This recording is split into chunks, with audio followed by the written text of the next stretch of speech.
দ্বীনের মধ্যে, শরীয়তের মধ্যে রাসূল সাল্লাল্লাহু আলাইহি সাল্লাম এবং সাহাবী কেরাম যে আমল করেননি এবং করতে আদেশ করেননি, নিজে আমল করেনি এবং অন্যদেরকে আদেশও করেনি যে তোমরা এটা করো, এমন কোনো বিষয়কে, বস্তুকে কেউ যদি আমল মনে করে শরীয়তের মধ্যে প্রবেশ করায়, তার নাম হচ্ছে বিদআত। বিদআত করলে কি হয়? শিরিক করলে ইসলাম থেকে বের হয়ে যায়। শিরিক করলে তাওবা ব্যতীত ইসলামের মধ্যে ঢোকা যায় না। আর শিরিক করলে সমস্ত জীবনের যে আমল ছিল এই আমলগুলো নষ্ট হয়ে যায়।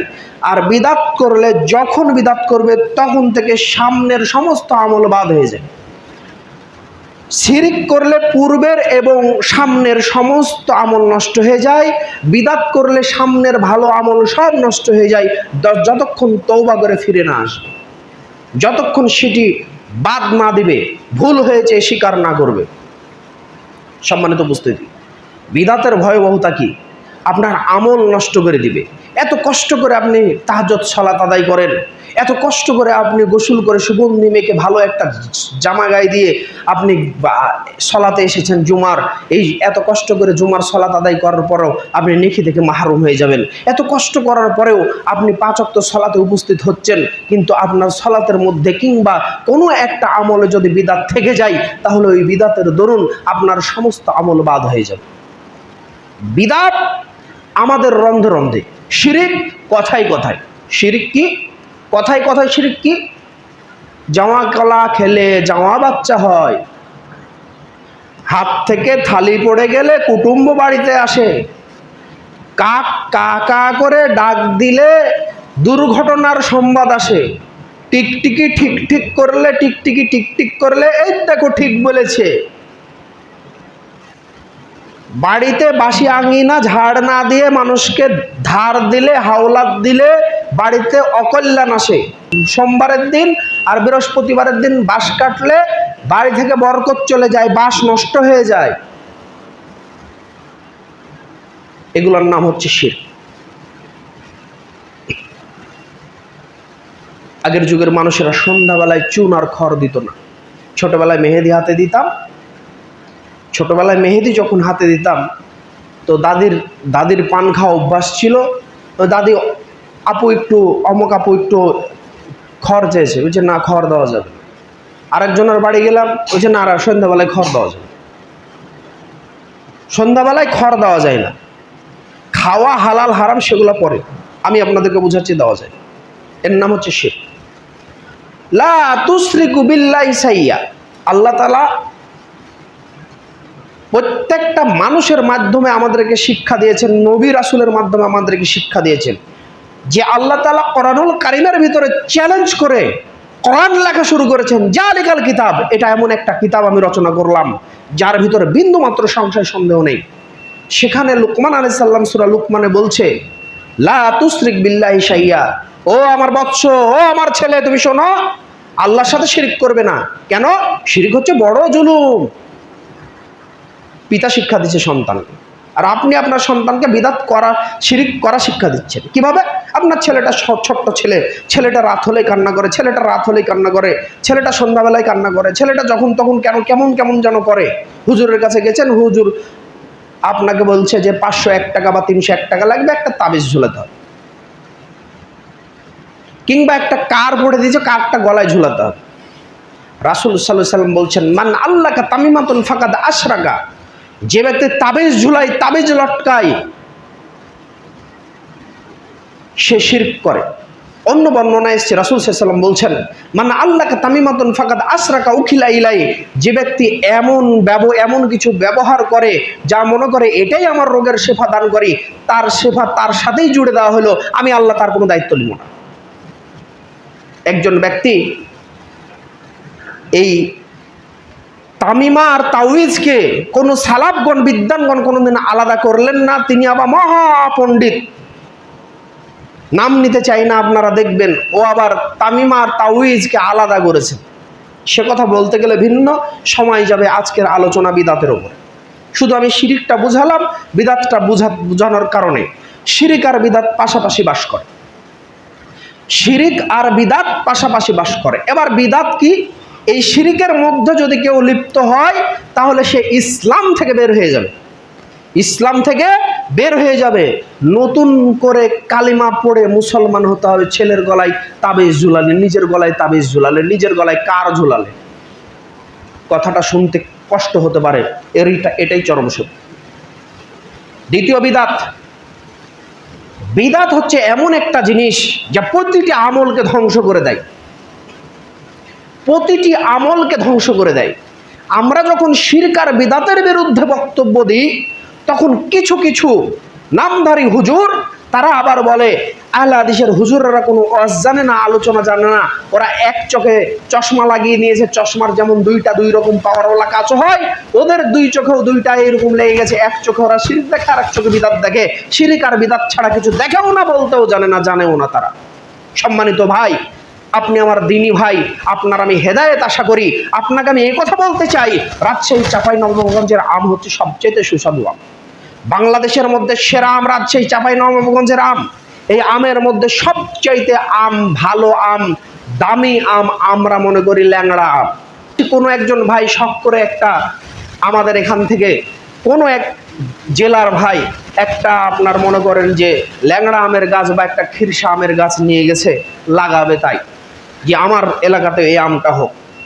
নিয়ে যাওয়ার পর লাগানোর পরে কিছুদিন যায়, খুব আদর যত্ন করে, একটাই গাছ নিয়ে গেছে, কাজ কাম ছেড়ে দিয়ে রাজশাহীর আম আমাকে তৈরি করতেই হবে, খুব যত্ন করে। একদিন দেখছে পাতাটা মারা মারা ভাব, চারিদিকে সার দিল, পানি দিল, না তাও মরে যায়, পাতা ঝরে যায়।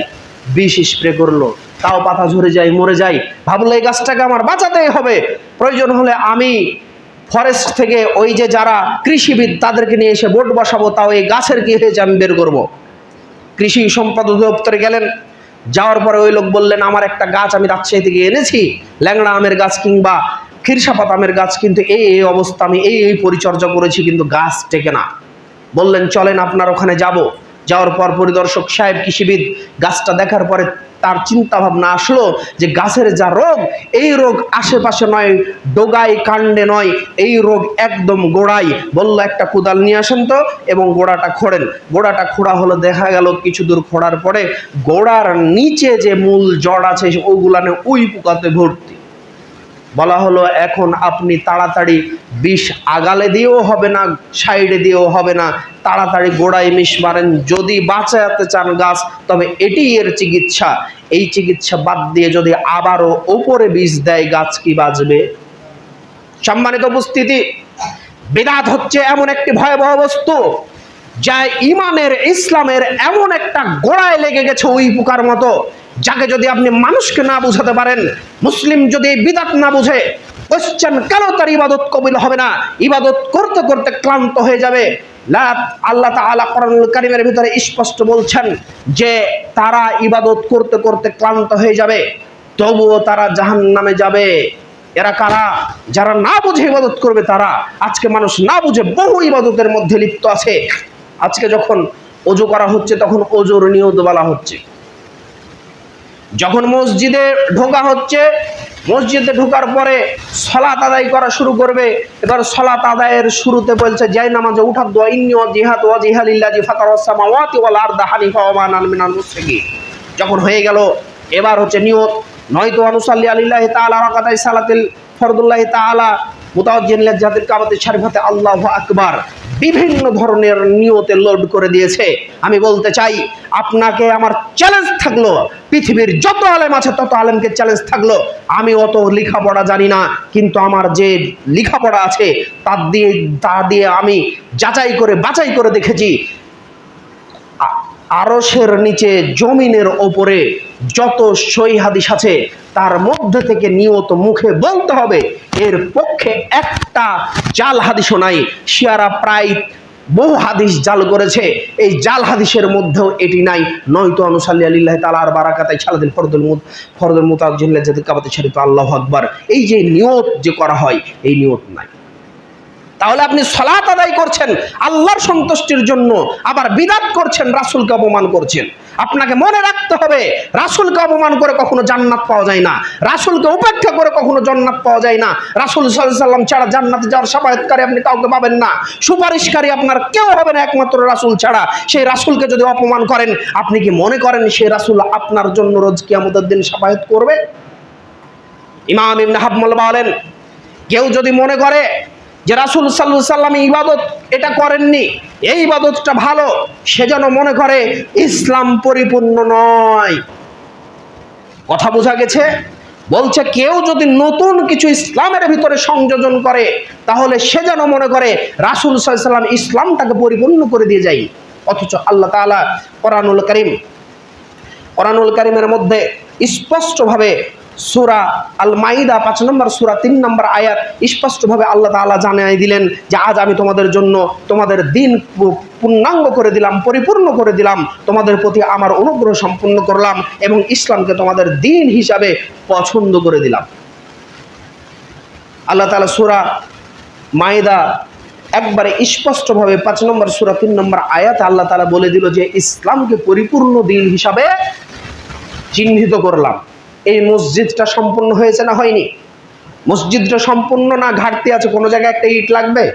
এখন যদি কোনো হাজী সাহেব আসার সময় যদি মনে করেন সৌদি আরব থেকে একটা স্বর্ণের ইট নিয়ে আসে আর বলে এই স্বর্ণের ইটটা এই মসজিদের জন্য খাস করে নিয়ে এসেছি, এই ইটটা আপনার মসজিদে লাগান, তো আপনি যদি লাগান, হয় উপরে লাগাতে হবে, দেখতে খারাপ লাগবে, নয়তো বা কোনো জায়গা ভেঙে ঢুকাতে হবে। কথা বলেন ঠিক কিনা? ঠিক বিদআত হচ্ছে তাই।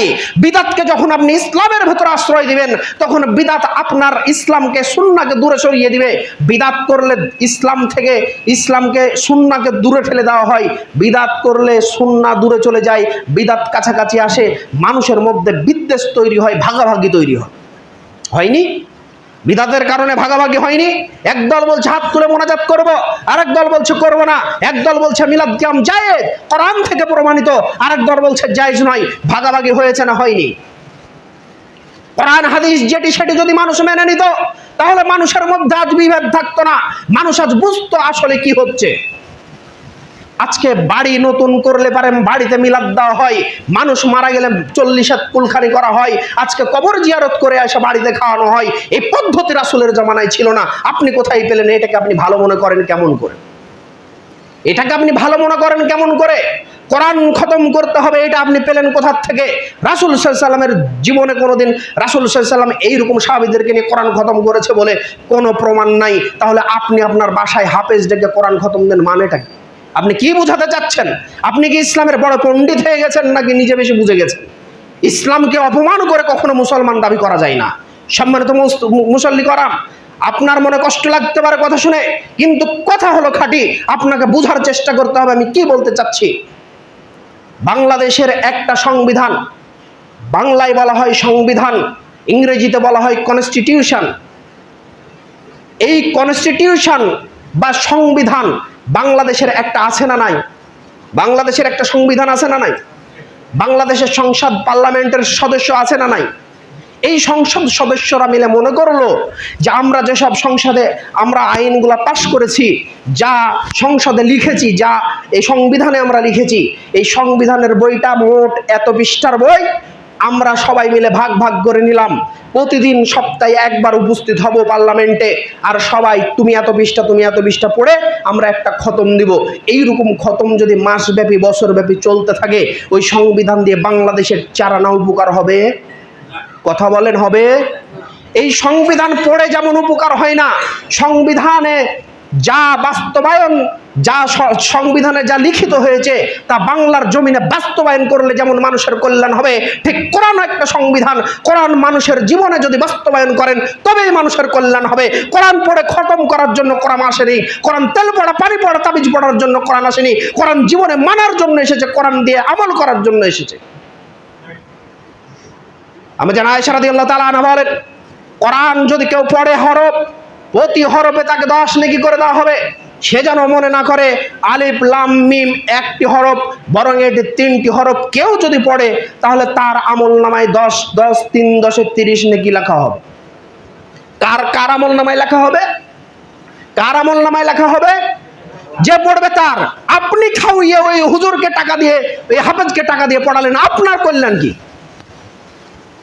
কথা যদি মাথায় যদি সিটি হাতের গোবর ঢুকানো থাকে আমি বুঝাতে অক্ষম, আপনাকে আমি বুঝাতে পারবো না। আপনি যদি না বুঝতে চান, আপনার মনে যদি জেদ থাকে, অহংকার থাকে, আপনাকে আমি বুঝাতে অক্ষম। জেদকে ত্যাগ করেন, ইসলামকে বোঝার চেষ্টা করেন। আজকে যা বলছি 500 বছর পরও পৃথিবীর বুকে কোনো হুজুর থাকলে এ কথাই বলতে হবে, যদি সে হক পন্থী হয়ে থাকে। সম্মানিত উপস্থিতি, বড় কষ্ট লাগে এই মসজিদে আজ 10-12 বছর থেকে খুতবা দেওয়ার পরে এই মসজিদের লোককে বিদআত বোঝাতে পারেনি। বড় কষ্ট লাগে এই মসজিদের লোককে এত আলোচনা করার পরেও এই মসজিদকে চেয়েছিলাম কোরআন হাদিসের রঙে রাঙাবো, এই অঞ্চলের মানুষকে কোরআন হাদিস দিয়ে সংশোধন করব, এই অঞ্চলকে একটি মডেল, কোরআন হাদিসের মডেল তৈরি করব, কিন্তু 10 বছরে আমার সেই যোগ্যতা দিয়ে আমি পারিনি। আমি ব্যর্থ, আমি ব্যর্থ, আমি ব্যর্থ ইমাম, আমি ব্যর্থ একজন আলেম। আমার যোগ্যতা কম, আপনাদেরকে আমি বুঝাতে অক্ষম হয়েছি। তাই আপনারা এখনো সালাত ত্যাগী, তাই আপনারা এখনো বিদআতের মধ্যে ডুবে আছেন, তাই আপনারা এখনো শিরকের মধ্যে ডুবে আছেন, তাই আপনারা এখনো সুদের মধ্যে ডুবে আছেন, তাই আপনারা এখনো বিড়ি টানেন, তাই আপনারা এখনো মুখে দাড়ি ছাড়তে পারেননি, তাই এখনো আপনারা টাকনুর উপরে কাপড় উঠতে পারেননি। আমি ব্যর্থ। সম্মানিত উপস্থিতি, আপনাকে বুঝতে হবে আমলটা কি, বুঝতে হবে আপনার ইবাদতটা কি। আপনি যদি না বুঝে ইবাদত করেন, সারা বছর ইবাদত করেন, ইবাদত কবুল হবে না। ওই যে বুখারীর একটা হাদিস বলেছিলাম না, 3 জন যুবক রাসূলের দরবারে গেলেন তার ইবাদত দেখার জন্য। গত জুম্মায় বা তার আগের জুম্মায় মনে হয় হাদিসটা পেশ করেছে। তারা কি দেখলো? তাদেরকে বলা হলো রাসূলের ইবাদত এমন এমন ছিল। একজন বলছে রাসূলের ইবাদত এত কম ছিল, এত কম রাসূলের ইবাদত। এখনকার মানুষ যেমন ইবাদতকে কম মনে করছে হুজুরেরা, এইসব হুজুরেরা এই ইবাদত বাদ দিয়ে দিয়েছে, এটা বাদ দিয়ে দিয়েছে, মিলাদ বাদ। আরে মিলাদ করলে তো মানুষ চারটা খেতে পায়। রাসূল সাল্লাল্লাহু আলাইহি ওয়াসাল্লাম বলছেন তুতিমুত তাওয়াম ওয়া তুকরিউস সালাম, ইসলামের সর্বোত্তম কাজ হচ্ছে মানুষকে ক্ষুধার্তকে খাদ্য খাওয়ানো এবং পরিচিত অপরিচিতকে সালাম প্রদান। আপনি খাওয়াবেন না মানে? অবশ্যই খাওয়াবেন, কিন্তু আপনি মিলাদ কেন? মিলাদ কি? মিলাদ মৌলুদুন ধাতু থেকে আবিষ্কৃত, যা রাসূল সাল্লাল্লাহু আলাইহি ওয়াসাল্লামের ইন্তেকালের 600 বছর পর ইরাকের এরাবাল শহরে প্রতিষ্ঠিত হয়। ইতিহাস জানতে হবে আপনাকে। মিলাদ শব্দের অর্থ হচ্ছে জন্মদিন। আপনার মরেছে বাপ, আর বাড়িতে পালন করেন জন্মদিন। একটা সন্তান জন্ম হলে মানুষ আনন্দ হয় না খুশি হয়? কথা বলেন। তাহলে জন্মদিন পালন করা খুশির প্রকাশ, বহিঃপ্রকাশ, নাকি আপনার হচ্ছে কষ্টের বহিঃপ্রকাশ? খুশির বহিঃপ্রকাশ। তাহলে আপনার বাপ মরে গেছে, দেখবেন খানা দিচ্ছে, এদিকে একটু পায়েস নিয়ে এসো গো। আজব ব্যাপার। রাসূল বলেছে কোনো বাড়িতে যদি মৃত্যু হয়, কেউ যদি মারা যায়, 3 দিন তার বাড়িতে চুলো জ্বলবে না, পাশের বাড়ি থেকে খাবার দিবে। আর আপনি 3 দিনের দিন করেন মিলাদ। আপনার যেদিন পিতা মারা গেছে সেই দিন আপনি ওই বাড়িতে পাতিলা চড়িয়ে, সবাই এসেছে দূর দূরান্ত থেকে, আত্মীয় স্বজন খাবে, আপনি পাতিলা চড়িয়ে দিয়েছেন খিচুড়ি। আজব কারবার, আজব কারবার। কোথায় পেলেন এগুলা? আপনার যা ইচ্ছা তাই ইসলামের মধ্যে করবেন, এর নাম ইসলাম নয়। ইসলামকে আপনি আপনার মতো করে সাজাতে পারেন না। ইসলামকে ইসলামের গতিতে আপনাকে সাজাতে হবে। আপনি ইসলামকে সাজাবেন, আপনি ইসলামকে লাইন দেখাবেন, এটা হতে পারে না। আপনাকে ইসলাম লাইন দেখেছে, ওই অনুপাতে চলতে হবে। সম্মানিত উপস্থিতি, আপনাকে বুঝতে হবে আল্লাহ তাআলা দ্বীন পরিপূর্ণ করে দিয়েছেন, অতএব বিদআতের কোনো অংশ ইসলামের ভিতরে ঢোকা যাবে না।